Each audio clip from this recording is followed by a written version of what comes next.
नमस्कार दोस्तों, very good evening and सबने राम राम। आज के इस वीडियो में हम डिस्कस करेंगे अक्टूबर के आपके current affair, specially HS pre को ध्यान में रखते हुए। इससे पहले आपके सारे के सारे जो मंथ हैं जनवरी 2023 से लेके आपको एक साल के करंट अफेयर हम प्रोवाइड करा रहे हैं। उनको आप आराम से A4 पेपर लेके बैठे, उसमें नोट्स बनाए, उनको बार बार रिवाइज करें। इस तरीके से कर सकते हैं। बाद में हम इनको सप्लीमेंट भी करेंगे एक और सोर्स से, that is insights of India, और उसके बाद अपना कॉम्प्रिहेंसिव कवरेज हो जाएगा, बट उसमें थोड़ा सा टाइम लगेगा। अभी वो एग्जाम से जस्ट पहले आप ये मान लीजिए ना कि भाई एक रिवीजन क्लास ही रहेगी। एक एक वीक की, सॉरी, एक एक मंथ के जो करंट अफेयर हैं वो दो पार्ट्स में आपको प्रोवाइड करा रहे हैं। आज पार्ट 1 अक्टूबर 2023 का अपना रहेगा, जिसमें जो सब्जेक्ट्स हैं हम डिस्कस करेंगे art and culture, polity and environment. उसके बाद जो हमारे हैं उसमें हम डिस्कस करेंगे आपका इकोनॉमी, और उसके आगे वाले जो है social issues, IR, government scheme, miscellaneous, जो ये सारी चीजें हमारी, उनको हम डिस्कस करेंगे। सॉरी। तो सबसे पहले हम स्टार्ट करते हैं आर्ट एंड कल्चर से। देखिए, यहाँ पे सबसे पहली जो हमारी न्यूज है, जस्ट अ सेकंड। सबसे पहली जो हमारी न्यूज आ रही है आर्ट एंड कल्चर में, that is about Cheriyal scroll painting. HCS में पेंटिंग्स को लेके मैच द फॉलोइंग में आपसे सवाल पूछे गए थे, और जैसे मुगल पेंटिंग के कंटेक्स्ट में भी एक सवाल आपसे पूछा गया था, म्यूजियम के कंटेक्स्ट में भी एक सवाल पूछा गया था।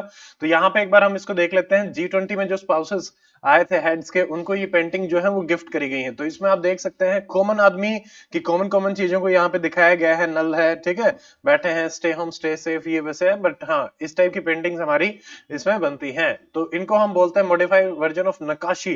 जो हम करते हैं उस आर्ट का ये मॉडिफाइड वर्जन है। तेलंगाना के कंटेक्स्ट में आप ध्यान में रखेंगे। मैच द फॉलोइंग, चेरियल पेंटिंग किससे है? तेलंगाना, हैदराबाद ये रहेगा। स्टोरी टेलिंग यहाँ पे रहती है, ठीक है। और बालदेर कम्युनिटी है, जिसमें इसको काकी पोदागुलू भी बोला जाता है। इतना नहीं देखना, हाँ तेलंगाना याद रखना है, हैदराबाद रखना है। चेरियल पेंटिंग ये हमारी स्क्रोल पेंटिंग्स होती हैं। स्क्रोल भी कर सकते हैं, लंबे पथ पे ये आपकी बनाई जाती हैं।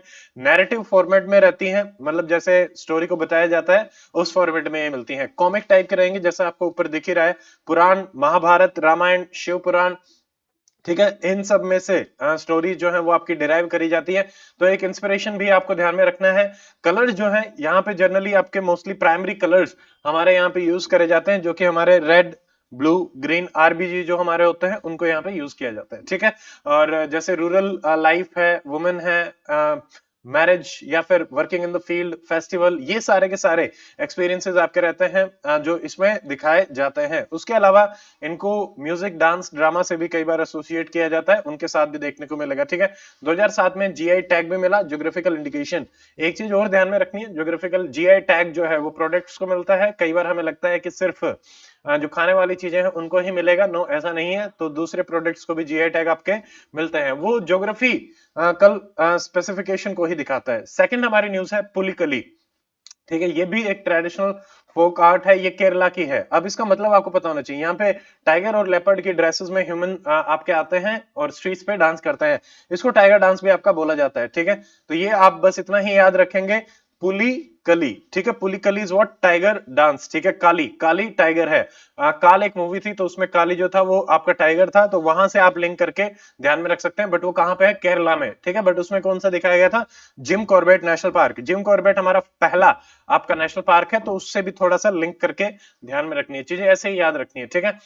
ओणम जो हमारा हार्वेस्ट फेस्टिवल रहता है केरला का, ये भी मैच द फॉलोइंग में आपसे पूछा जा सकता है। तो उसके चौथे दिन ये बनाया जाता है, और महाराजा रवि, सॉरी, राम वर्मा सकंद तंपुरान ने इसको बनाया था। केरला में ये है। और यहीं पे हमारा वलम कली, ठीक है, एक स्नेक बोट है। तो वलम कली स्नेक बोट हमारा नेहरू जो ट्रॉफी रहती है पंपा देवी, सॉरी पंपा रिवर पे इसको किया जाता है। लास्ट टाइम आपका क्वेश्चन आया था ना पंपा देवी टेंपल के कंटेक्स्ट में, ठीक है। विरूपाक्ष टेंपल, पंपा देवी ट्रेडिशन। तो एचएस में ये सवाल आपके इंपॉर्टेंट रहेंगे। नेक्स्ट हमारी न्यूज है ट्राइफेड आर्टिसनल ट्रेजर्स के कंटेक्स्ट में। यहाँ पे देखो, ट्राइब्स ऑफ इंडिया, तो एक फेस्टिवल सा था, अलग अलग जगह के अलग अलग चीजों को प्रमोट कर रहे थे। कुछ कुछ याद रख लेते हैं, जैसे long P poetry. Long P, P क्या है?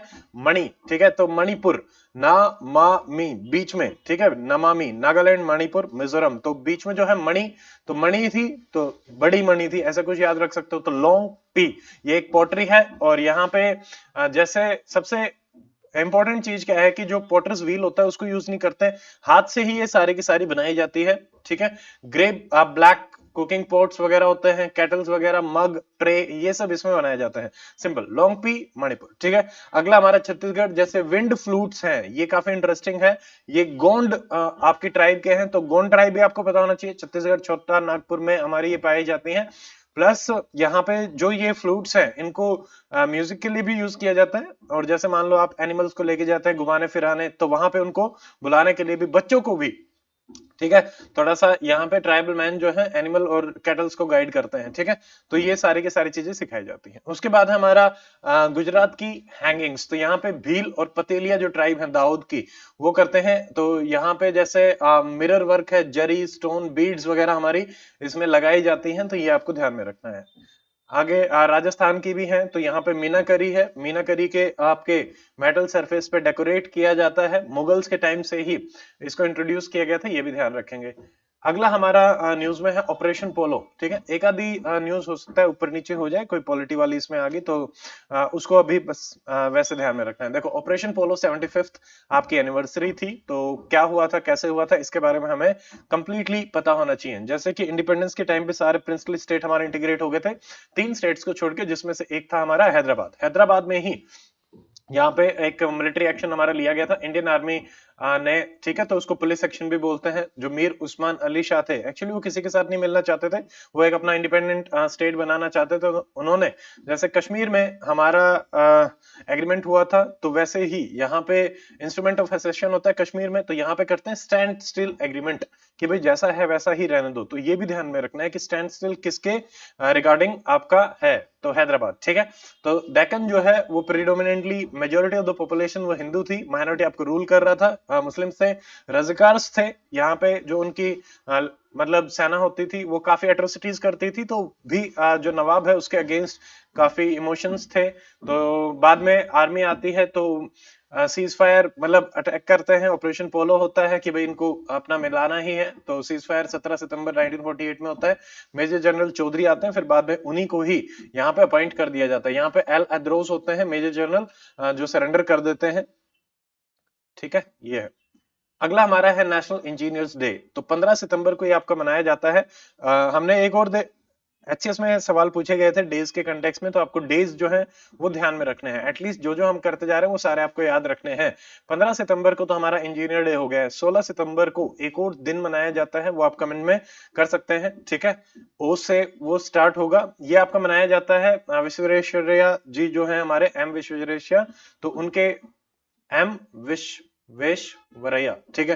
तो 1861 में इनका जन्म होता है, और थोड़ा सा पता होना चाहिए, इन्होंने बीए की डिग्री कॉलेज ऑफ मैसूर से ली, फिर बाद में पुणे में ये पढ़े, ठीक है। इन्होंने एक इरिगेशन सिस्टम भी आपका पेटेंट करा रखा था, वाटर फ्लड गेट्स वगैरह बनाए थे। दीवान ऑफ मैसूर की तरह भी ये अपॉइंट होते हैं, मतलब उस पोजीशन पे भी अपॉइंट होते हैं। तो कई बार लगेगा कि उनका इससे क्या लिंक है, तो ये हो सकता है आपसे स्टेटमेंट में पूछ ली जाए, तो आपको पता होना चाहिए। भारत रत्न इनको बाद में दिया गया था। तो वैसे और इसमें कोई इतनी इंपॉर्टेंट इंफॉर्मेशन है नहीं।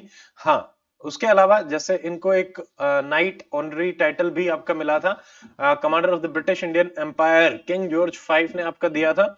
और 1955 में इनको भारत रत्न भी दिया गया था। इन्होंने डैम बनाया था कृष्ण राज सागर डैम मैसूरू, ठीक है। तो अब मैच द फॉलोइंग में आपसे डैम प्लस लोकेशन भी पूछी जा सकती है, तो उसके कंटेक्स्ट में भी आपको ध्यान में रखना है। अगली न्यूज हमारी शांति निकेतन को है। इसको यूनेस्को वर्ल्ड हेरिटेज लिस्ट में आपका शामिल कर लिया गया है। ये हमारा शांति निकेतन रविंद्रनाथ टैगोर जी ने ये बनाया था। पहली चीज तो ये। सेकंड, वेस्ट बंगाल में ये है। 1901 में इसका एस्टैब्लिश किया गया था, और नोबेल प्राइज उनको मिला था, हमें पता ही है, लिटरेचर में, और गीतांजलि के लिए इनको मिला था, ये भी आप ध्यान में रखेंगे, ठीक है। फिर अभी जो करंट इसके वाइस चांसलर, उतना कुछ नहीं देखना, विद्युत चक्रवर्ती जी हैं। 41वीं ये यूनेस्को की वर्ल्ड हेरिटेज साइट जो है वो इंडिया में आपकी एंटर हुई है। और उसके अलावा जैसे वेस्ट बंगाल की 3 है, ठीक है, जिसमें कि एक हमारा सुंदरवन नेशनल पार्क, दार्जिलिंग जो हमारी माउंटेन रेलवेज है वो भी, और इंटेंजिबल में जो हमारी दुर्गा पूजा है वो भी लास्ट ईयर आई थी। तो टेंजिबल में अलग रहती है, इंटेंजिबल में अलग रहती है। शांति निकेतन एक टाइप का रेजिडेंशियल स्कूल है, जिसमें कि इंडियन और जो वेस्टर्न एजुकेशन सिस्टम है उसको मिला के इन्होंने एक कंबाइंड वो बनाना चाहते थे, ठीक है। तो इसमें और भी हमारे जैसे आर्ट को थोड़ा सा ज्यादा प्रमोट करना चाहते थे, ह्यूमैनिटीज, आर्ट, लिटरेचर पे ज्यादा फोकस था। तो बाकी जगह भी कुछ न कुछ चल रहा था, जैसे कि मान ली जर्मन है, वहां पे बुहास था एक ऐसा ही, और जापानीज है, वहां पे मिनगई फोक आर्ट है जिसको पॉपुलराइज किया जा रहा था। ठीक है, इतना कुछ नहीं है बट स्टिल। अगला हमारा है आदि शंकराचार्य जी को लेके। एक सेकेंड, देखिए अब यहाँ पे अलग अलग तरीके से हमें जो फिलोसफीज हैं वो बार बार एग्जाम में पूछी जाती हैं। तो आदि शंकराचार्य जी की 108 फीट की जो मूर्ति है वो एस्टेब्लिश करी गई थी, और दो तीन सवाल एचसीएस में आए थे जो इस तरीके से न्यूज में थे, स्पेशली जिनकी मूर्तियां बनाई गई थी। ठीक है, तो इनके बारे में हमें पता होना चाहिए। 8th सेंचुरी के हैं ये, और कल्लाडी केरला में इनका जन्म हुआ था, पहली चीज तो ये। सेकंड चीज, इन्होंने दिया था अद्वैत वेदांता। अद्वैत क्या होता है? वन। तो ये वननेस में बिलीव करते थे कि मैं एज अ यूनिट और Brahma as a unit, universe, सब कुछ एक ही है। ये जो वर्ल्ड है ये माया है, इसमें हम आए हैं और चले जाएंगे, इस टाइप से। यहाँ पे ट्रिक आप क्या याद रखेंगे? शर्म, SRM। एस इज शंकराचार्य, वो कहते हैं एवरीथिंग इज वन। आर और एम, एम क्या है? टू, माधवाचार्य वो कहते हैं यूनिवर्स अलग है, मैं अलग हूं, तो we are two distinct entity. और जो बीच में हमारा आता है that is R, R is Ramanuja, वो कहते हैं विशिष्ट अद्वैत, क्वालिफाइड वननेस। आप भी हैं, मैं भी हूं, और डिस्टिंक्ट भी रहते हैं, और एक साथ भी हम आ सकते हैं। तो ये रहेगा। इन्होंने जैसे जो उपनिषद थे उनके बारे में काफी कमेंट्रीज वगैरह भी हमारी लिखी थी, तो ये भी हमें ध्यान में रखना है। 6 सबसेट भी इन्होंने बनाए थे, सन्मतास जिनको बोला जाता है। 6 रिलीजन को अलग अलग तरीके से, 6 सुप्रीम जो डाइटीज हैं उनसे इन्होंने लिंक करने की कोशिश करी। फिर इन्होंने 10 नामी संप्रदाय भी आपका एस्टेब्लिश किया इन्होंने। जो इनका मेजर फोकस था वो मोनेस्टिक लाइफ पे था, कि भाई घूम फिर के वंडरिंग लाइफ हमारी होनी चाहिए। और बाकी जो हमारे जैसे 6 स्कूल्स हैं अलग अलग, समाख्या, मीमांसा, ठीक है, तो इनको देखें तो इन्होंने मीमांसा जो स्कूल है उसका काफी क्रिटिसिज्म भी किया था, क्योंकि वो ज्यादातर रिचुअल प्रैक्टिसेस पे फोकस करता था। 4 जो मठ है वो आपके एस्टेब्लिश करे थे, उनमें से जैसे साउथ में, as for south, as for Sringeri हमारा मठ है। वेस्ट में जो गुजरात में हमारा है दैट इज द्वारका। ईस्ट में हमारा पुरी है, और नॉर्थ में आपका बद्रीनाथ है, वी नो अबाउट इट। ये चारों हमें पता होना चाहिए इनकी लोकेशन के हिसाब से और मैच द फॉलोइंग के हिसाब से। ठीक है, इन्होंने काफी कमेंट्रीज भी करी, 18 कमेंट्रीज इन्होंने लिखी थी। जैसे ब्रह्म सूत्र का रिव्यू इन्होंने किया था, उसको बोलते हैं ब्रह्म सूत्र भाषा। ठीक है, ये ओल्डेस्ट सर्वाइविंग कमेंट्री मानी जाती है ब्रह्म सूत्रा पे, ये आपको याद रखना है। नंबर 2, यहाँ पे जैसे और इनकी बुक थी विवेक चूड़ामणि, वेरी वेरी इंपॉर्टेंट, ये आपको याद रखनी है। ठीक है, आत्मबोध, वक्तवृत्ति, ठीक है, उपदेश सहचरी, तो थोड़ा सा याद रखेंगे, क्योंकि कई बार मैच द फॉलोइंग में बुक्स भी हमारी पूछ ली जाती हैं, और काफी इंपॉर्टेंट पर्सनैलिटी है हमारे एंशिएंट इंडिया से, तो ये ध्यान रखना है। ठीक है, फिर बाद में 32 साल की उम्र में इन्होंने समाधि भी ले ली थी, और इनकी डेथ हो गई थी काफी यंग एज में। तो थोड़ा सा इसके बारे में है। अद्वैत वेदांत हमारा क्या है? जैसे द्वैत होता है ड्युअलिटी, ये मैं आपको एक्सप्लेन कर चुका हूं, और ये कहते हैं कि भाई सब कुछ एक ही है, वर्ल्ड जो है वो माया है, और जीव, इंडिविजुअल जो सोल है, ठीक है, वो एक एक्सप्रेशन है ब्रह्मा का। ठीक है, कि भाई टेम्परेली यहाँ पे आपका आ जाता है फिजिकल बॉडी में, माइंड में, बट हाँ है वही। ठीक है, तो आप जिस भी फिलोसफी को करें उसी के हिसाब से रहेगा। मोक्ष के बारे में ये कहते हैं कि जब जीव जो है उसको रियलाइज होता है उसकी एसेंशियल आइडेंटिटी ब्रह्मा ही है, मतलब वो उसी से ही करता है, तब वो जो बर्थ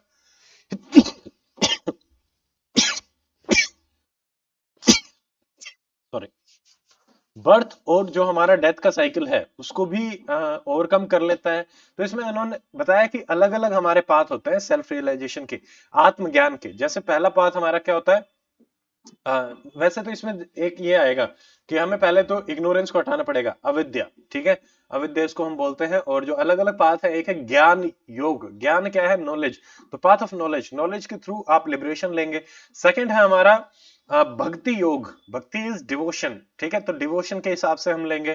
थर्ड है हमारा कर्म योग, तो उसमें काम पे हम फोकस करते हैं। तो ये तीनों हमें पता होने चाहिए। ठीक है, तो इससे एनकरेज करते हैं इंडिविजुअल्स को कि भाई वो अपनी वर्ल्डली ड्यूटी है उनको भी फुलफिल करें। देखो इसमें दोनों चीजें चलेंगी, ये वैसे तो कहते हैं कि वर्ल्ड इज माया, बट साथ में ये भी कहते हैं कि आप इस धरती पे आए हो तो आपको अपनी वर्ल्डली ड्यूटी भी फुलफिल करनी ही पड़ेगी, उसको भी रियलाइज करो। ठीक है, तो ये भी रहेगा।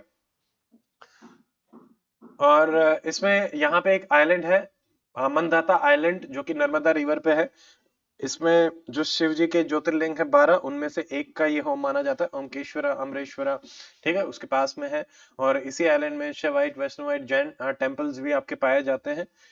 और ऐसा माना जाता है कि जैसे जो लॉर्ड शिव है, उन्होंने इस वर्ल्ड को ज्योतिर्लिंग्स में पिरो के रखा हुआ है, ठीक है। अगले हमारा इसमें है भगत सिंह जी थे, क्योंकि इनकी 28 सितंबर को, अक्टूबर का कर रहे हैं तो हम एक उसके हिसाब से रखते हैं, तो सितंबर में जो न्यूज इंपॉर्टेंट रहती है उनको अपन देखेंगे, ठीक है। तो 28 सितंबर 116वीं बर्थ एनिवर्सरी थी। तो इनके बारे में वैसे तो काफी कुछ पता ही रहता है सबको, बट फिर भी हम देख लेते हैं। इनका जो जन्म है वो आपका 28 सितंबर 1907 को आपका हुआ था। एंड बंगा, ये एक पंजाब में टाउन होता था, अभी जो पाकिस्तान में है। पहली चीज तो ये। सेकंड, फ्रीडम स्ट्रगल में सबसे important HRSA, Hindustan socialist republic association, जो कि पहले एचआरए थी, उनका सोशलिस्ट बनाया गया भगत सिंह के द्वारा। तो ये था, ठीक है। सेकंड, साइमन कमीशन 1928, जो प्रोटेस्ट चल रहा था, गो बैक साइमन, वहां पे लाला लाजपत राय, उनकी डेथ हो जाती है, तो सॉन्डर्स का मर्डर भी करते हैं, तो लाहौर कॉन्स्पिरेसी केस भी इनके अगेंस्ट रहता है। 1929 अप्रैल में पार्लियामेंट में जाके बॉम्बिंग भी करते हैं, असेंबली में जाके, ठीक है। तो वो भी हमें पता होना चाहिए। वहां पे भगवती चरण, सॉरी, बटुकेश्वर दत्त इनके साथ होते हैं। और जो हमें ये उसके टाइम पे इनको पकड़ लिया जाता है। फिर बाद में जो हमारा लाहौर कॉन्स्पिरेसी केस थी, उसमें इनको सजा हो जाती है। और 23 मार्च 1931 को राजगुरु और सुखदेव के साथ, जिनको फांसी की सजा दे दी जाती है, ये रहेगा। बाकी जैसे आइडियोलॉजिकल और उस हिसाब से देखें तो मेनली सोशलिज्म पे वो बिलीव करते थे कि भाई सोशलिज्म इज अबाउट, मतलब फ्रीडम हमें सिर्फ ब्रिटिशर्स से ही नहीं लेना, अ, सबको, सबका साथ सबका विकास टाइप से ही है, कि भाई हमारे घर में भी जो कैपिटलिस्ट हैं या फिर अलग तरीके से रूल कर रहे हैं, तो हमें इक्वालिटी पे फोकस करना है, ये इनका मानना था, ठीक है। कार्ल मार्क्स से काफी इंस्पायर्ड थे। और इनका फेमस स्लोगन था इनकलाब जिंदाबाद। बट क्या ये स्लोगन इन्होंने दिया था? So the answer is no. इसका आप कमेंट सेक्शन में बता सकते हैं कि इनकलाब जिंदाबाद किसका नारा था, ठीक है। एच से उनका नाम शुरू होता है, ये छोटा सा हिंट है। अगला हमारा है टोटो लैंग्वेज। ये वेस्ट बंगाल की है और भूटान के साथ बॉर्डर करते हैं, वहां पे सिर्फ 1600 ही लोग बचे हुए हैं, ठीक है। साइनो तिब्बतन लैंग्वेज है, बट इतना ही याद रख लेना, वेस्ट बंगाल के कंटेक्स्ट में ये रहेगा। इसकी स्क्रिप्ट जो है, पहले स्क्रिप्ट नहीं होती थी, अभी ही डेवलप करी गई है 2015 में, जिसको बाय धनीराम टोटो ने इसको डेवलप किया है। क्रिटिकली एंडेंजर्ड लैंग्वेज में है ये, यूनेस्को की, ये ध्यान में रखेंगे। तो टोटो, टोटा आ रहा है वेस्ट बंगाल का, ठीक है। एनसी ने एक सर्वे करवाया था, पता लगाया कि भाई हाँ, कम हो रहा है all this things. Okay, next हमारा है पॉलिटी एंड गवर्नेंस। अभी क्या है कि इतने महीने के हमने कर लिए तो काफी टॉपिक कवर हो जाते हैं, तो जो चीजें रिपीट होंगी या फिर जो सिर्फ मेंस के हिसाब से मैगजीन में कवर है, उनको हम स्किप करते हुए चलेंगे, सिर्फ प्री की इंफॉर्मेशन पे ही हम फोकस करेंगे। जैसे प्रिजन रिफॉर्म्स है, ये जनरली मेंस के हिसाब से ही हमारा ज्यादा इंपॉर्टेंट रहता है, कि भाई इन्होंने सुप्रीम कोर्ट ने एक रिव्यू वगैरह कराया, कि तो कुछ चीजें पता चली फैक्ट के हिसाब से, कि जैसे बस थोड़ा सा देख लेते हैं, गोवा, दिल्ली, पौंडीचेरी है, वहीं पे सिर्फ फीमेल जो प्रिजनर्स हैं, उनको अपने बच्चों से विदाउट एनी बार या फिर ग्लास सेपरेशन मिलने के लिए अलाउ किया जाता है। लेस देन 40% जो प्रिजन है, वहां पे सैनिटरी नैपकिन आपकी प्रोवाइड कराई जाती हैं। वुमेन का जो अभी प्रिजन में नंबर है, वो इंक्रीज हो रहा है परसेंटेज वाइज भी। अभी लगभग 4.2% आपके वुमेन है, 18% ही वुमेन है जिनको एक्सक्लूसिवली वुमेन जेल में डाला गया है, अदरवाइज उनको फिर मेल्स के साथ ही रहना पड़ता है, ठीक है। तो काफी पुअर सिचुएशन है, ओवर क्राउडिंग है, ऑक्युपेंसी रेट भी बहुत ज्यादा है, 122%। पहले तो ये 160% के आसपास रहता था। तो ये है, तो अब इसको ठीक करने के लिए बातें हो रही हैं। ये मेंस के हिसाब से ज्यादा है कि भाई रिहेबिलिटेट करना है, पब्लिक सेफ्टी स्किल्स वगैरह डेवलप करने हैं, ठीक है। इक्विटी ट्रांसपेरेंसी होनी चाहिए, और कई बार कि भाई प्रिजन में ही उनको कई एट्रोसिटीज या फिर हरासमेंट का सामना करना पड़ता है, तो वो भी नहीं होना चाहिए। तो यहाँ पे जैसे एनसीआर भी है, उनके डाटा वगैरह आए थे कि कैसे इनको बेटर बनाया जा सकता है, ठीक है। हाँ, ये आप ध्यान में रखेंगे, जस्टिस अमित्व रॉय की कमेटी थी, उन्होंने प्रिजन रिफॉर्म्स पे बात करी कि भाई जुडिशरी ओवरसाइट हमारी होनी चाहिए। तो अमित्व रॉय, अमित आप मेरे से नाम से भी याद रख सकते हैं, तो अमित्व रॉय इज प्रिजन रिफॉर्म, ठीक है, अमित्व। तो ऐसे याद रखेंगे। फिर अगला again one nation one election के कंटेक्स्ट में आया है, तो मेंस का ही है, बस आप कितना याद रखेंगे। यहाँ पे एक कमेटी जो है वो फॉर्मर प्रेसिडेंट रामनाथ कोविंद के अंडर बनाई गई है, कि क्या किया जा सकता है या नहीं किया जा सकता। क्योंकि पहले अगर हम देखें 1952-57 हमारे Lok Sabha Lok Sabha state legislative assembly elections आपके इकट्ठे ही हुए थे। कांग्रेस ही उसमें कर रही थी, बट केरला 1959 जुलाई में इस साइकिल को ब्रेक किया गया। उसके बाद से तो ऐसा ही चल रहा है, बट यहाँ पे बहुत सारे इश्यूज हैं। जैसे अलग अलग लॉ कमीशन ने अलग अलग रिकमेंडेशन दी। लॉ कमीशन जीवन रेड्डी का जो था, उन्होंने कहा था कि भाई हमें साइमल्टेनियस इलेक्शन आपके कराने चाहिए, बट बहुत सारे इश्यूज हैं इसमें कि आप सिक्योरिटी इश्यूज मान लो, लॉजिस्टिक इश्यूज मान लो। Again it is a main topic, but हाँ याद रखने का इतना ही है, कोविंद जी का आप नाम याद रखेंगे। और जैसे यहाँ पे बीएस चौहान था, उन्होंने कहा था कि भाई थोड़ा डिफिकल्ट है, तो उसमें कई कॉन्स्टिट्यूशनल चेंजेस में हमें लाने की आवश्यकता पड़ेगी। तो वहां पे आपको पता होना चाहिए कि अगर इस टाइप सा कोई हमें कॉन्स्टिट्यूशनल अमेंडमेंट करना है, तो क्योंकि स्टेट्स का भी पार्टिसिपेशन रहेगा, तो 50% स्टेट्स का कंसेंट भी हमें जरूरी है उस कॉन्स्टिट्यूशनल अमेंडमेंट में, और ये हमारा 368 के अंडर ही होता है। और मेजोरिटी जो है वो स्पेशल मेजोरिटी से आपका पार्लियामेंट में रहता है, बट अगर हम स्टेट्स के बारे में बात करें तो वहां पे हमारी मेजोरिटी एक सिंपल मेजोरिटी आपकी रहेगी, ठीक है। तो ये हमारा है। और इन्होंने ये भी कहा कि अगर नो कॉन्फिडेंस मोशन कहीं भी आता है तो तुरंत आप सरकार को ना हटाएं, वहां पे हमें constructive vote of no confidence आपकी ओर लानी पड़ेगी, या फिर ये कहें कि अल्टरनेटिव गवर्नमेंट अगर तैयार है तो गुड एनफ, नहीं तो फिर नो कॉन्फिडेंस को नहीं माना जाएगा, क्योंकि 5 साल आपको दूसरी सरकार तो चलानी पड़ेगी। एक काउंसिल ऑफ मिनिस्टर गई तो दूसरी एग्जीक्यूटिव हमें चाहिए ही चाहिए। अगला हमारा आ रहा है डिजिटल बर्थ सर्टिफिकेट के कंटेक्स्ट में, कि अभी नया एक्ट हमारा आया है, registration of the birth and the death act 2023। सारी की सारी जो है, अब इसमें बस इतना ही है कि सेंटर जो स्टेट में जितना भी डाटा है, सेंटर ने भी ये बोला है कि अब आपको वो सारा डाटा अपडेट करना पड़ेगा, तो दोनों के पास वो डाटा हमारा रहेगा। तो अब सिंगल डॉक्यूमेंट हमारा डिजिटल बर्थ सर्टिफिकेट इशू करा जाएगा फॉर हर एवरी पर्पस। आपको डीएल बनाना है, जॉब के लिए, आधार के लिए, पासपोर्ट के लिए, सब के लिए, ठीक है, मैरिज वगैरह के रजिस्ट्रेशन के लिए, तो everything will be under that, ठीक है। तो ये 2023 में पावर जो है वो सेंट्रल गवर्नमेंट को दी गई है। बस थोड़ा सा याद रखेंगे, यहाँ पे हमारे registrar general and census commissioner हैं, उन्होंने इसको नोटिफाई किया है। स्टेट्स में अपने होते हैं, बट सेंट्रल लेवल पे रजिस्ट्रार जनरल ऑफ इंडिया है जो इस चीज को देख रहे हैं। आपको ये चीज ध्यान में रखनी है। इसी में ही एक हमारा एनपीआर जो आता है, नेशनल पॉपुलेशन रजिस्टर, तो इसमें बस जितने भी हमारे रेजिडेंट हैं उनका आपका लिस्ट बनाई जाती है। आपको बस प्री के हिसाब से इतना ध्यान में रखना है कि जैसे पहली बार 2010 में ये डाटा कलेक्ट किया गया और 2015 में इसको अपडेट किया गया था। अगला हमारा आ रहा है Bharat the mother of democracy, एक पोर्टल बनाया गया, नॉट मच इंपोर्टेंट, कि भाई हमारी 7000 साल से लेके अभी तक की सिंधु सरस्वती सिविलाइजेशन से लेके 2019-20 तक की सारी जो चीजें हैं वो उसमें दिखाई गई हैं। G20 समिट में किसने इसको करवाया ऑर्गेनाइज? Ministry of culture. तो मदर ऑफ डेमोक्रेसी, कई बार वैसा बस थोड़ा सा लग सकता है कि मदर ऑफ डेमोक्रेसी पॉलिटी के कंटेक्स्ट में कुछ होगा, बट मिनिस्ट्री ऑफ कल्चर इसको ऑर्गेनाइज करवा रही है। अलग अलग लैंग्वेज में बताया है क्या हमारी सिविलाइजेशन रही, जैसे सिंधु सरस्वती के टाइम पे क्या रहा, महाजनपद के टाइम पे विजयनगरा, इनको हम सेपरेटली एंशिएंट मिडाइवल में पढ़ते हैं, बट हाँ सारा का सारा बता रखा है अभी तक का। अगला हमारा आ रहा है नेशनल जुडिशियल डाटा ग्रिड के कंटेक्स्ट में। देखो जैसे ग्रिड जो होती है उसमें क्या है कि सारा का सारा डाटा आपका एक जगह से सेंट्रलाइज्ड हो जाता है, ठीक है। अब क्या है कि ओपननेस ट्रांसपेरेंसी को हर जगह बढ़ाया जा रहा है, तो जुडिशरी इसमें काफी काम कर भी रही है। तो सुप्रीम कोर्ट ने अभी एनरोल किया है इस नेशनल ग्रिड में। ये एक कॉम्प्रिहेंसिव डाटाबेस रहेगा जिसमें कंट्री के जितने भी हाई कोर्ट, डिस्ट्रिक्ट कोर्ट है, उनके भी ऑर्डर, जजमेंट, केस डिटेल वगैरह सारे के सारे इसमें डाले जाएंगे, नंबर 1।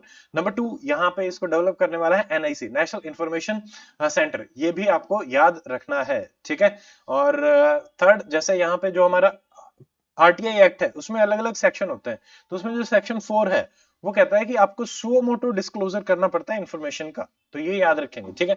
आरटीआई में आपको 3 सेक्शन याद रखने हैं। सेक्शन 4 जो कहता है कि भाई सुओ मोटो डिस्क्लोजर करो इन्फॉर्मेशन का, एंड सेक्शन 8 जो कि आपका सिक्रेसी की बात करता है कि किन चीजों को हम आउट नहीं करेंगे। एंड अगला हमारा आता है सेक्शन 2H, जिसमें कि वो इंस्टीट्यूशंस बता रखे हैं जो कि पब्लिक अथॉरिटी के कंटेक्स्ट में हमारे आरटीआई में जाने जाते हैं, ठीक है। तो यहाँ से मॉनिटरिंग अच्छी होगी, transparency, accountability and all this things, ये कुछ ज्यादा है नहीं। तो यहाँ पे देखो सीजीआई जो है उसको पैट्रन इन चीफ इसका बनाया गया है, जो भी कमेटी इसको देख रही है और सारा का सारा ओवरसाइट कर रही है। तो यहाँ पे ई कोर्ट सर्विसेज की मोबाइल एप्लीकेशन हो गया, वर्चुअल कोर्ट्स हो गए, ठीक है। ग्रिड तो है ही, ई सेवा केंद्र है, वीसीज हैं जो कोर्ट में अभी हो रही हैं, हरियाणा में भी काफी काम चल रहा है, बाकी जगह भी ये चल ही रहा है। तो ये सारा का सारा इसी में ही आ जाता है। अगला हमारा है डीलिमिटेशन कमीशन। आपको पता होना चाहिए क्या है, क्या काम करता है, किस टाइप की बॉडी है, और क्या जुडिशियल रिव्यू से ये आउट है या नहीं है, यही इंपॉर्टेंट है एग्जाम के लिए। तो डीलिमिटेशन कमीशन हमारा, डीलिमिटेशन पहले तो एग्जीक्यूटिव बॉडी था, फिर एक्ट बनाया गया, तो उसमें ये बनाया गया। इसका बेसिकली काम होता है रीड्रॉइंग द बाउंड्रीज। जो भी हमारा लोकसभा, राज्यसभा या फिर स्टेट के इलेक्शंस होते हैं, तो उसके कंटेक्स्ट में ये रहता है। तो लोकसभा, स्टेट असेंबली सबके ये करता है।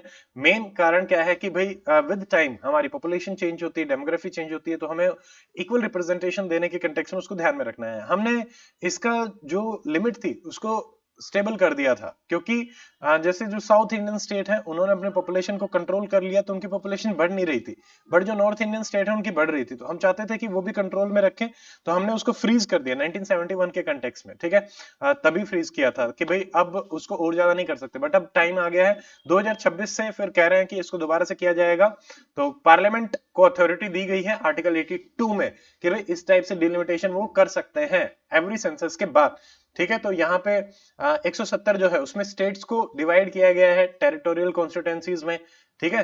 तो ये रहेगा। इसको अपॉइंट कौन करता है? प्रेसिडेंट। इसमें मेंबर्स कौन होते हैं? देखो, एक तो रहेगा हमारा रिटायर्ड सुप्रीम कोर्ट के जज, सेकंड चीफ इलेक्शन कमिश्नर, दो ये हो गए। फिर रेस्पेक्टिव जो स्टेट है उनके जो इलेक्शन कमिश्नर्स हैं वो सारे के सारे इसके मेंबर रहते हैं। तो ये सारे रहते हैं। काम वही है कि भाई कितनी सीट्स रहेंगी, क्या बाउंड्री रहेगी, और ऑल्सो जो रिजर्वेशन है जहां पे SC ST वुमेन का आपको रिजर्वेशन करना पड़ता है, उसको रोटेट करना पड़ता है, तो वो भी इसमें ये देखते हैं। पावर जो है इसमें देखो, सबसे इंपॉर्टेंट ये है कि इसने जो बोल दिया उसका मैंडेट फाइनल माना जाता है, जुडिशियल रिव्यू के परव्यू से बाहर रखा गया है। तो इसको अगर ये जनरल स्टेटमेंट आती है तो ऐसे आपको ध्यान में रखना है, बट ओवरऑल कि भाई जुडिशियल रिव्यू में क्या ये आ सकता है, अगर ऐसा पूछा जाए तो डेफिनेटली यस, ठीक है। तो दोनों ही स्टेटमेंट अलग अलग तरीके से रहता है, क्योंकि जुडिशियल रिव्यू हमारा बेसिक फीचर है। तो अगर कोई भी चीज नॉन कॉन्स्टिट्यूशनल हो रही है, अनकॉन्स्टिट्यूशनल, तो हम उसको जुडिशियल रिव्यू करके नल एंड वाइड कर सकते हैं, उसमें कोई दिक्कत नहीं है। यहाँ पे इनका प्रोसेस रहता है, जब भी ये डिलिमिटेशन कर देते हैं उसके बाद पब्लिक के पास भेजा जाता है, उसको गैजेट ऑफ इंडिया में आपका पब्लिसाइज भी किया जाता है। पुरानी अगर हिस्ट्री देखें, जैसे 4 बार ये बनाया गया, 52, 63, 73, 2002, ठीक है। तो वहां से इन्होंने कर लिया था, स्टेट वाइज कंपोजिशन आपका डिसाइड कर दिया गया। और जो हमारा 91st कॉन्स्टिट्यूशनल अमेंडमेंट था, वहां पे फ्रीज कर दिया गया कि अभी 2026 तक कुछ चेंज नहीं होगा, 26 के बाद अब दोबारा से चेंज आपका होने वाला है, ठीक है। तो ये ध्यान रखेंगे। अगला हमारा आ रहा है, मेनली जो कंट्रोवर्सी है वो वही जो मैंने आपको एक्सप्लेन किया, फैमिली प्लानिंग और उसको लेके। तो ये है अभी, क्योंकि नेशनल पॉपुलेशन पॉलिसी के द्वारा भी हम ये चाहते थे कि भाई 2026 तक आते आते हमारा जो बर्थ रेट, डेथ रेट जो है वो लगभग सिमिलर हो जाएगा। तो पॉपुलेशन में उतना चेंज देखने को नहीं मिलेगा, तो we can fix it to 2026। तो ये कारण है 2026 देखने का। अगला प्रियम्बल आपका न्यूज में था, प्री में बहुत सारी चीजें इससे पूछी जा सकती हैं, तो इसको एक बार देख लेते हैं। न्यूज में क्यों था? क्योंकि यहाँ पे जो कुछ कॉपीज मिली थी मेंबर ऑफ पार्लियामेंट को, उसमें सोशलिस्ट और सेकुलर वर्ड जो आपका मिसिंग था। तो उन्होंने कहा, अब जैसे प्रियम्बल जो है उसके बारे में, कि एक तो ये हमारे कॉन्स्टिट्यूशन की एसेंस को दिखाता है, इसको आइडेंटिटी कार्ड भी बोलते हैं, जूअल भी बोलते हैं कॉन्स्टिट्यूशन का, ठीक है। और जैसे अडॉप्ट और एनेक्ट इसको किया गया था, बट संविधान के बाद में, क्या ये संविधान का पार्ट है? यस। क्या इसको अमेंड किया जा सकता है? यस। क्या ये बेसिक स्ट्रक्चर का पार्ट है? नो। आपकी प्री की इतनी ही इंफॉर्मेशन आपसे पूछी जाएगी। उसके अलावा हमने कहां से लिया? अमेरिकन कॉन्स्टिट्यूशन से। देखिए यहाँ पे ऑब्जेक्टिव रेजोल्यूशन जो कि थर्ड डे आपके जवाहरलाल नेहरू जी ने, थर्ड या सेकंड बताइए, सेकंड मीटिंग में पास हुए थे या थर्ड मीटिंग में? 9, 11, 13, अब आप बताएंगे कमेंट सेक्शन में किस दिन हुए थे, तो पता होना चाहिए। तो वहां पे इनको अडॉप्ट, पास किया गया, लाए गए। ऑब्जेक्टिव रेजोल्यूशन अडॉप्ट कब किया गया? जनवरी 22, 1947 में, ठीक है। हमारी बेसिक फिलोसॉफी को भी दिखाता है, जस्टिस, लिबर्टी, इक्वालिटी, ये सारा हमने पता ही है। देखो यहाँ पे 4 चीजें मेन है। सोर्स ऑफ अथॉरिटी बता रखा है प्रियम्बल में, किसके पास रहेगा? लोगों के पास। नंबर 2 आपका नेचर जो है कि भाई हम डेमोक्रेटिक, सोशलिस्ट, सेकुलर एक कंट्री है, तो उसके हिसाब से हमें पता होना चाहिए। ऑब्जेक्टिव हमारे क्या है? जस्टिस, लिबर्टी, इक्वालिटी, ये हमारे ऑब्जेक्टिव है। डेट ऑफ अडॉप्शन भी इसमें बता रखी है, अडॉप्ट एंड एनेक्ट हमारा रहेगा 26 नवंबर 1949। बट अगर आपसे सवाल आता है कि कमेंसमेंट ऑफ द कॉन्स्टिट्यूशन, मतलब जो स्टार्टिंग ऑफ द कॉन्स्टिट्यूशन, तो हमारा वहां पे रहेगा आपका 26 जनवरी 1950। तो ये चीज आपको याद रखनी है, ठीक है। ये है। बाद में 42nd कॉन्स्टिट्यूशनल अमेंडमेंट से 3 वर्ड यहाँ पे ऐड करे गए थे। एक ही बार हमारा अमेंड हुआ है, और कौन से वर्ड ऐड करे गए थे यहाँ पे? तो आपके हैं सिस। सिस क्या है? SIS, socialist integrity and secular word, secular भी पहले नहीं था, ये ध्यान में रखेंगे। ठीक है, तो यही है। अगला 33% रिजर्वेशन का जो बिल है वो पास किया गया था लोकसभा से and all state legislative assembly. तो यहाँ पे ये बिल लाया गया था, इसको पास कर दिया गया, तो इसलिए लोकसभा, ये न्यूज में था, यहाँ पे बात करी गई थी कि भाई मतलब अब ये मेंस के हिसाब से ज्यादा इंपॉर्टेंट है कि रिप्रेजेंटेशन कितना है, कैसे इंक्रीज करना है। ठीक है, तो वो थोड़ा सा देख लेते हैं, बट प्री के हिसाब से क्या रहेगा। पहला तो अभी क्योंकि वुमेन का नंबर बहुत कम है, 15% से भी हम कम है, तो इसलिए हम चाहते हैं कि उनका नंबर इंक्रीज हो। नंबर 2, यहाँ पे 15 ईयर सनसेट क्लोज है कि एक बार आपने कोटा दिया तो 15 साल के बाद वो हटा दिया जाएगा, बट बाद में दोबारा से पार्लियामेंट उसको चाहे तो इंक्रीज कर सकती है, ये चीज हम ध्यान में रखेंगे। ठीक है, फिर देखिए बैकग्राउंड यही है, इससे ऐसा नहीं है कि पहली बार ये बिल आया है, उससे पहले भी 96, 98, 99, 2008 में भी आया, बट हर बार हमारा बिल जो है वो लैप्स हो गया। ठीक है, अब देखो यहाँ पे बात क्या करी गई है, रिजर्वेशन देंगे, यस, 1/3 दिया जाएगा, यस, कहां कहां पे, लोकसभा में, state legislative assembly of NCT. ठीक है, एससी एसटी रिजर्वेशन के बारे में भी किन की सीट रहेंगी नहीं रहेंगी आपको ध्यान क्या रखना है। क्या राज्यसभा में यहाँ पे रिजर्वेशन है? नो, ये चीज आप याद रखेंगे। ठीक है, अगला है कि भाई इसकी शुरुआत कब होगी, तो डिलिमिटेशन होने के बाद इसकी शुरुआत होगी, जो कि 2026 में हम बात कर रहे हैं, और उसके बाद 15 साल तक ये प्रोवाइड कराया जाएगा। रोटेशन भी सीट्स का देखने को मिलेगा, बट इसके मेंस के हिसाब से पॉजिटिव नेगेटिव काफी हैं। जैसे ओपोजिशन भी हो रहा है, रेणुका रॉय जो कि कॉन्स्टिट्यूएंट असेंबली में थी, वो कहते थे कि नहीं, हमें इस टाइप से रिजर्वेशन नहीं चाहिए, उससे मतलब रियल रिप्रेजेंटेशन नहीं आता, एम्पावर अस टीचर्स, और उसके बाद अगर कोई आना चाहता है तो लेट देम कम। ठीक है, तो ये रहेगा, क्योंकि रियल सेंस में और भी देखें तो पॉलिटिकल एम्पावरमेंट में ऐसा नहीं है कि यही एक मुद्दा है, एक और भी बात करी जा रही है कि आप पॉलिटिकल पार्टीज में ही रिजर्वेशन दे दो। ठीक है, ताकि सबको वो रिप्रेजेंटेशन दें, वहीं से ही आने लग जाए कैंडिडेट, खुद खुद वो फील्ड करने लग जाए।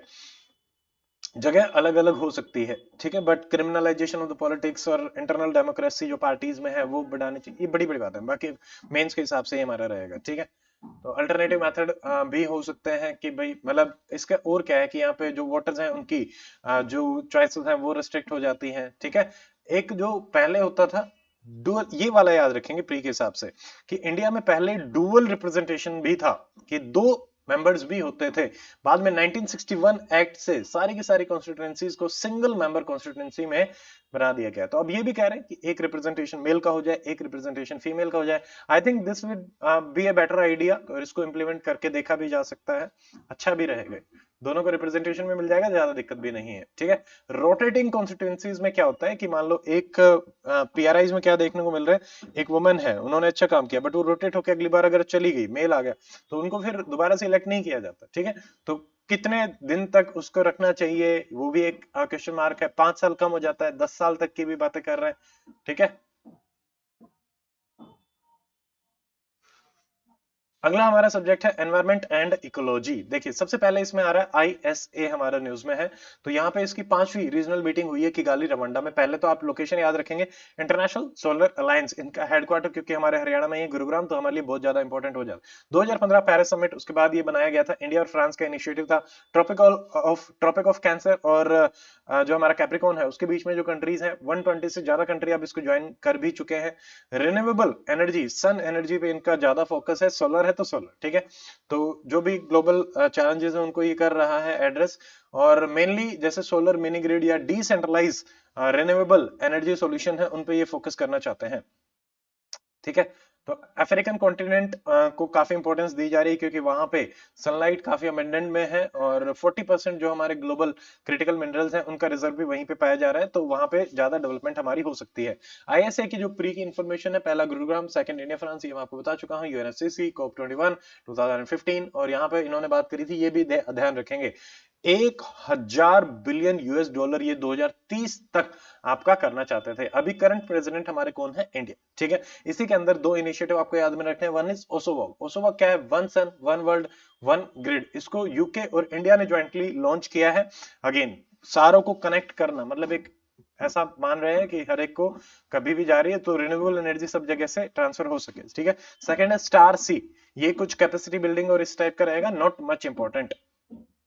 अगला हमारा लगाई शेमकू, ये कोई डायनासोर का वो मिला है।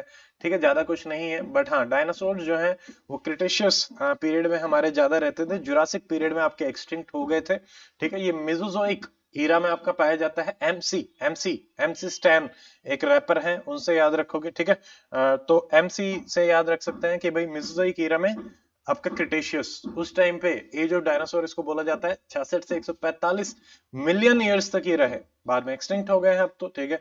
और यहाँ पे मास एक्सटिंक्शन हुआ था, क्रिटेशियस पैलेजोइक मास एक्सटिंक्शन, ठीक है। आपसे मेरा सवाल है कि कितने मास एक्सटिंक्शन अब तक हमारे हो चुके हैं, ठीक है। तो इसमें अलग अलग फैक्टर्स के कॉम्बिनेशन से है कि भाई वोल्केनिक एक्टिविटी हुई, एस्ट्रॉइड आया गिरा, एंड ऑल दिस थिंग्स। अगला हमारा जो न्यूज है दैट इज स्वच्छ वायु सर्वेक्षण की रैंकिंग आपकी दी गई है। बस इतना याद रखेंगे कि स्वच्छ वायु, वायु is ministry of environment and MOEFCC। यहाँ पे प्री के हिसाब से देखो, वैसे तो अलग अलग इन्होंने डिवाइड किया, 3 लाख तक की पॉपुलेशन, 3 से 10, 10 से ज्यादा। प्राण, प्राण एक पोर्टल बनाया है, portal for regulation of the air pollution in non attainment city. मान लो जो इन्होंने स्टैंडर्ड रखे उसके हिसाब से अगर आप नॉन अटेन कर रहे हैं तो उसमें प्राण डालने जा रहे हैं, ठीक है। और प्राण किसकी मदद से, मतलब हवा की मदद से। तो ये दोनों चीजें हमारे लिए इंपॉर्टेंट है, ठीक है। तो ये हमारा हो जाएगा।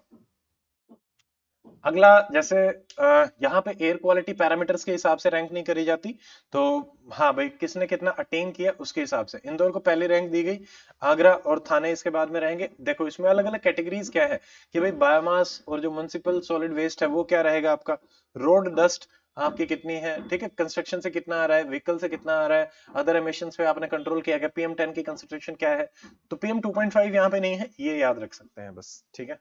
बस तो यहाँ पे अलग अलग सर्वे है वो कुछ नहीं है। हाँ, NCAP हमें पता होना चाहिए, प्री के हिसाब से नेशनल क्लीन एयर प्रोग्राम है, 2019 में हमारा लॉन्च किया गया था। गोल था कि भाई 2025 तक हम 20 से 30% रिड्यूस कर ले, कब का, 2017 का, 17 वाज द बेस ईयर। और इसमें भी अगेन नॉन अटेनमेंट जो सिटीज हैं उनको किस तरीके से बेटर किया जा सकता है उस पर भी फोकस रखेंगे। नोडल मिनिस्ट्री अगेन हमारी MOEFCC, ये मिनिस्ट्रीज के हिसाब से आपके होने चाहिए। HCS में काफी स्कीम्स पूछी जाती हैं तो ये इंपॉर्टेंट है। अगली है ग्लोबल स्टॉक टेक रिपोर्ट, बस इतना ही पता रहना चाहिए कि ये किसके कंटेक्स्ट में है। स्टॉक टेक ये पेरिस एग्रीमेंट 2015 आपने कितनी इंप्रूवमेंट करी, क्या किया, उसको देखने के लिए है, ठीक है। एफर्ट्स आपके कैसे रहे, तो इन्होंने कहा हर 5 साल में एक रिपोर्ट आनी चाहिए, मैंडेटरी रिपोर्ट है। पहली चीज कितने साल में आएगी, 5 साल में, उसको क्या बोले, global stock take, that's it. क्या फाइंडिंग रही क्या नहीं रही वो हमारे काम की उतनी नहीं है, ठीक है। तो ये मैंने मार्क रखा, बट इसमें उतना कुछ नहीं। ग्लोबल स्टॉक टेक में ये इवैल्यूएट करता है, ठीक है, बस यही है। पेरिस एग्रीमेंट के बारे में हमें पता होना चाहिए, पेरिस कब आया था, 2015, कौन सी थी, COP21 UNFCC। और यहाँ पे हमने टारगेट क्या रखा था, 2 डिग्री तक हम टेम्परेचर को कंट्रोल करना चाहते हैं, 1.5, और इसका हमने अबाउट टारगेट रखा कि भाई ये तो करना ही करना है।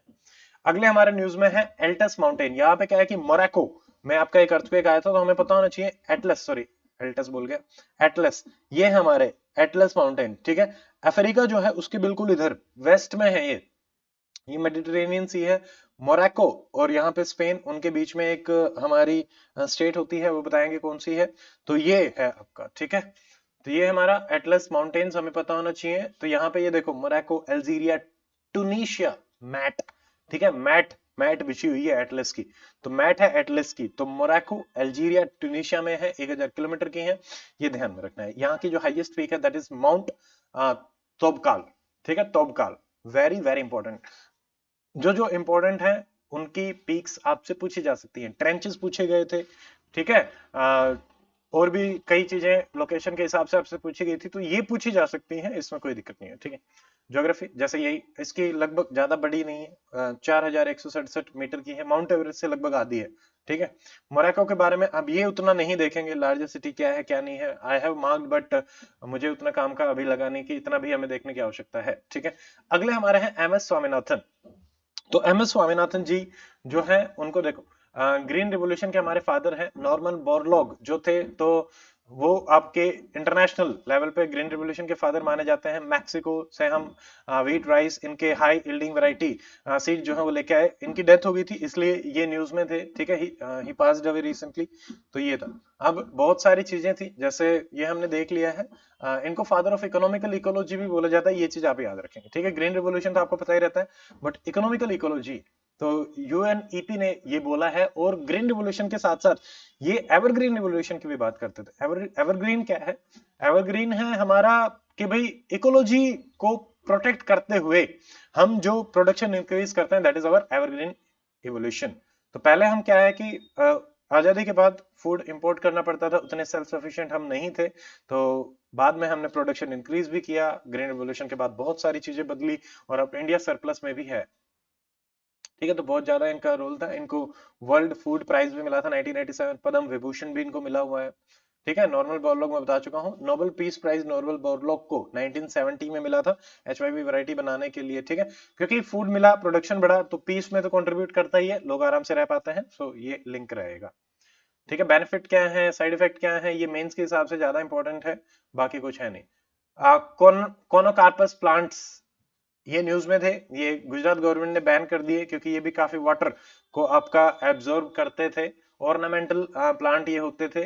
ऐसे ही और भी प्लांट जो है वो बैन करे गए थे, बट स्टिल यहाँ पे दो रीजन थे, एक तो पोलन ग्रेन्स ये रिलीज करते थे, सेकंड रूट सिस्टम काफी एक्सपेंसिव था, जो जैसे यहाँ पे दिल्ली में भी बैन किया गया था विलायती कीकर को।